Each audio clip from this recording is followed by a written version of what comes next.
যেদিন প্রথম নরম তোয়ালে মুড়ে মা তোকে বাড়িতে নিয়ে এলো, সেদিনই বুঝলাম এবার আমার ভাগের জিনিস কমতে শুরু করলো। হলো তাই।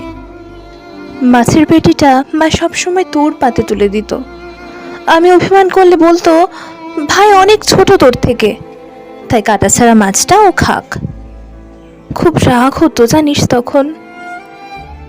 কিন্তু তারপর তুই যখন অর্ধেক মাছ খেয়ে বাকিটুকু আমার পাতে তুলে দিয়ে বলতিস, নে খা এবার, তখন বুঝেছি তুই আমাকে ভালোবাসিস।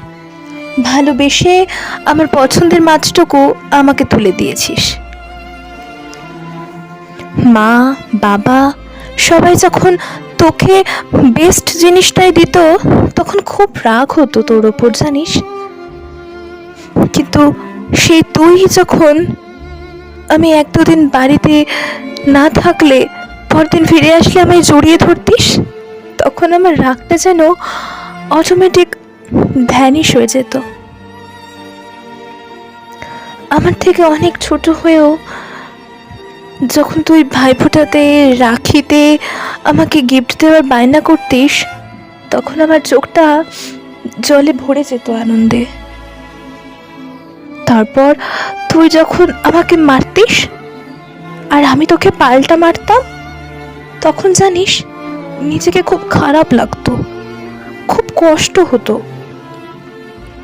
মাঝে মাঝে জানিস মনে হতো একবার এই বাড়ি থেকে চলে যাই, আর কোনো দিনও ফিরে আসবো না। কিন্তু কিন্তু তোর কথা ভাবলেই খুব কষ্ট হতো জানিস। তোর মনে আছে তোকে যখন আমি আমার বিয়ের কথা বলতাম, তখন তোর চোখটা জলে ভরে গেলে নিজেরও খুব কষ্ট হতো।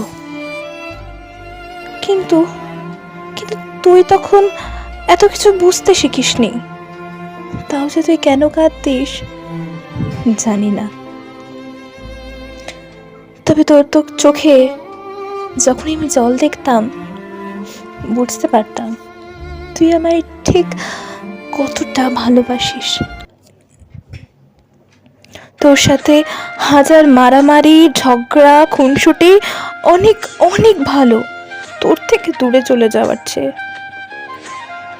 তুই যখন ছোটতে আমাকে মার খাইয়ে খুশি হতিস, আমিও তোকে মার খেয়ে কাঁদতে দেখতে খুশি হতাম। জানিস ভাই, সেগুলোই ভালো, সেগুলোই ভালো, সেগুলোই ভালো।